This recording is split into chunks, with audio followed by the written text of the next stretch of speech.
বিশ্বনবীর দুধমা হালিমা, তিনি বলেন 2 বছর মোহাম্মদ আমার দুধ খেলো, 5 বছর ছেলেটারে আমি পাললাম, 5 বছরে লালন পালন করেছি, 5 বছরের মধ্যে শিশু মোহাম্মদকে আমি কোনোদিন কাঁদতে দেখি নাই। ব্যথা পেলেও মোহাম্মদ কাঁদে না, ক্ষুধা লাগলেও মোহাম্মদ কাঁদে না, শুধু লজ্জাস্থানের জায়গা থেকে কাপড়টা একটু সরে গেলে শিশু মোহাম্মদ কেঁদে দেয়। ছোট্ট বাচ্চা ব্যথা পায়, কাঁদে না। বিশ্বনবী কাঁদতেন না, ক্ষুধা লাগলে কাঁদতো না, লজ্জাস্থান থেকে কাপড় সরলেই কাঁদতো। বিশ্বনবীর বয়স 7 কিংবা 8, মক্কাতে কাবা নির্মাণ হবে। মক্কার সবাই কয় আমরা সবাই এই কাজে অংশগ্রহণ করব, কাবা ঘর বানাইলে ওটাতে সব আছে না নাই? তো কিভাবে অংশগ্রহণ? পাথর কেটে কেটে পাথর দিয়ে কাবা বানাবে। সবাই পাথর টানে, বিশ্বনবীও টানে। বিশ্বনবীর বয়স 7 কিংবা 8, উনার বয়সের ছেলেরা সবাই পরনের লুঙ্গি খুলে কাঁধের মধ্যে রেখেছে, আর কাঁধের উপরে একটা করে পাথর টানে যাতে ব্যথা না পায়। ছোট্ট বাচ্চারা লুঙ্গি খুলে ফেলে না?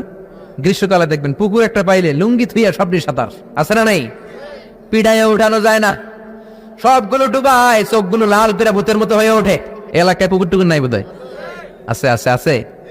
বিশ্বনবী লুঙ্গি খোলে না, সবগুলো সমবয়সের বাচ্চা লুঙ্গি খুলে ভাঁজ করে এখানে রেখে একটা পাথর টানে। আমার নবী 2টা করে টানে। সবাই টানে কয়টা করে? নবী টানে কয়টা করে? সব বাচ্চারা লুঙ্গি খোলা, বিশ্বনবীর লুঙ্গি পরনে। আবু তালেবের চোখে এটা পড়লো। আবু তালেব বলে, ও ভাতিজা মুহাম্মদ, তোমার বয়সের বাচ্চারা লুঙ্গি খুলে পাথর টানে, সবাই টানে একটা, তুমি টানো 2টা। কেন রে ভাতিজা, তুমিও লুঙ্গি খোলো, লুঙ্গিটা কাঁধে রেখে তারপরে পাথর টানো। বিশ্বনবী বললেন, না চাচা, আমার সমস্যা নাই, আমি লুঙ্গি খুলবো না। চাচা কই খোলো। আমরা অনেক বাচ্চাদেরকে বলি, আরে তুই ছোট মানুষ, খোল বেটা, খোল খোল খোল, কিচ্ছু হবে না, বলি না? কখনো এগুলো বলবেন না। ও ছোট্ট হলে ওর একটা প্রেস্টিজ আছে না নাই? ওর একটা আত্মসম্ভ্রম বোধ আছে না নাই? এখনো যদি লুঙ্গি খোলা শিখান, অশ্লীলতা শিখান, তাহলে এই ছেলেগুলো হবে ডাকাত, এগুলোই হবে বাংলা ভাই, ইংরেজি ভাই, অঙ্ক ভাই, এগুলো হবে পিচ্চি হান্নান, এরশাদ শিকদার, কালা জাহাঙ্গীর, লতিফ সিদ্দিকীর মতো মন্ত্রী। ঠিক, আরো আসতে বলেন।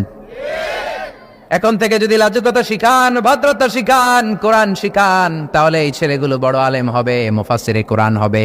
এই ছেলেগুলো হাফেজ জাকারিয়ার মতো হবে, ফজলে রাব্বি আদলের মতো হবে, বড় বড় ইমাম হবে, মুফাসসির হবে। চিল্লায়া বলেন ঠিক কিনা?